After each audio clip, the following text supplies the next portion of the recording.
अस्सलामुअलैकुम और वेलकम है आपका मेरे 5वीं सहरी टू अफ्तारी के व्लॉग में। तो भाई मैं तो पहली सहरी का व्लॉग बना के हो गई थी एकदम से गुम।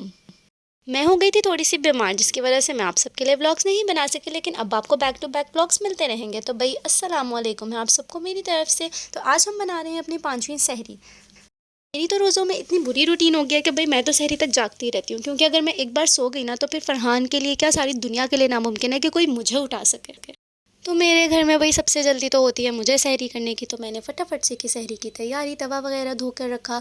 और हमारे घर में रोटी बनती है उल्टे तवे पे, तो आपके घर में सीधे तवे पे बनती है या उल्टे तवे पे मुझे बताइएगा। और शादी से पहले मुझे बिल्कुल भी रोटी बनानी नहीं आती थी, पर यहाँ पर रह रहे कि मुझे बहुत अच्छी रोटी बनानी आ गई। And this credit goes to my mother in law. पेड़े अगर पहले ही आप इस तरह से बना के रख लेना, तो मुझे ऐसा लगता है कि ज़रा आपकी रोटियां थोड़ी जल्दी बन जाती हैं। अगर एक एक करके बेलो और पकाते रहो साथ साथ, तो फिर थोड़ा टाइम लगता है। तो मैंने आजकल इसी तरह से रोटी बनाना शुरू की हुई है कि मैं पहले ही पेड़े थोड़े थोड़े बेल के खुश्का लगा के रख लेती हूँ, और फिर एक साथ ही तीनों को जल्दी जल्दी से बना लेती हूँ। तो आई थिंक सो कि मैं इससे जल्दी फारिग हो जाती हूँ। बहुत से लोग ऐसे हैं जो मेरी वीडियोज़ को देखते हैं बड़े शौक से, लेकिन भाई मेरे चैनल को सब्सक्राइब ही नहीं करते। आप सबसे रिक्वेस्ट है कि भाई मेरे चैनल को कर ले लाइक, शेयर और सब्सक्राइब। अगर आपको मेरी वीडियोस पसंद है तो। और यहाँ मैं अपनी सहरी की रोटियां वगैरह बना के हो गई थी फ्री, और मैंने फरहान साहब को लगाया अपने साथ काम पे कि भाई छुट्टी वाले दिन मेरे साथ तो काम करवाना पड़ेगा।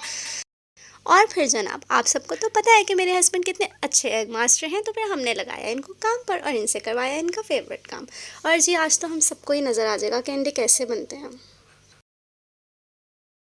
आप सबके शौहर आप सबकी हेल्प करते हैं या नहीं, मुझे कमेंट बॉक्स में ज़रूर बताइएगा, क्योंकि शौहर को बीवी की मदद हर काम में ज़रूर करनी चाहिए, क्योंकि दोनों एक दूसरे का सहारा होते हैं। हमने मिलकर बनाई अफ्तारी और मिलजुल कर सारा काम फटाफट से करके हम चले भाई सहरी करने के लिए। और ये जनाब हम दोनों साथ हैं और हम कोई कारनामे ना करें और मस्तियाँ ना करें, ऐसा तो हो ही नहीं सकता। अभी हम सहरी करके फारिग हुए थे कि हमारी एक प्यारी सी कज़न ने हमें भेज दिया स्ट्रॉबेरी केक अपने हाथों से बनाकर, जिसका हमें खाने का बहुत मज़ा है। और जब मैं सहरी के बाद सो के उठी सुबह, तो भाई इतनी तेज़ धूप थी और बहुत ही शिद्दत वाली गर्मी हो रही थी, तो मैं फटाफट से उठ के नीचे गई। और मुझे अपने हस्बैंड के जूते पहनने की बहुत आदत है, तो क्या आप भी अपने हस्बैंड के जूते पहनते हैं घर में, तो मुझे बताइएगा।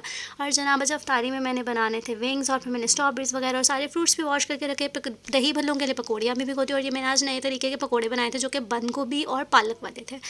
इसके बाद जब सारी चीज़ें मैंने थोड़ी थोड़ी सी तैयार कर ली, तो फिर मैंने इसको अच्छी तरह से मसाला लगा लिया। और ये मेरे अपने ही मसाले होते हैं, अगर आपको रेसिपी चाहिए तो मुझे ज़रूर बताइएगा। और साथ ही मैंने स्पैगेटी भी बॉयल होने के लिए रख दी। और ये फ्रूट्स मैं आज अपने लिए नहीं निकाली, बल्कि दे रही हूँ अपने शौहर को कि भाई आज आप घर पर हैं तो मेरे साथ बनवाएं थोड़ी सी अफ्तारी। पर सारी अफ्तारी तो मैंने खुद ही बना ली, लेकिन फ्रूट चाट का काम मैंने दिया फरहान को, और ये अपनी नफासत का इस्तेमाल करते हुए बड़े नफीस तरीके से फ्रूट्स काट रहे थे, जबकि मैं तो ऐसे ऐसे ऐसे करके काम कर लेती हूँ।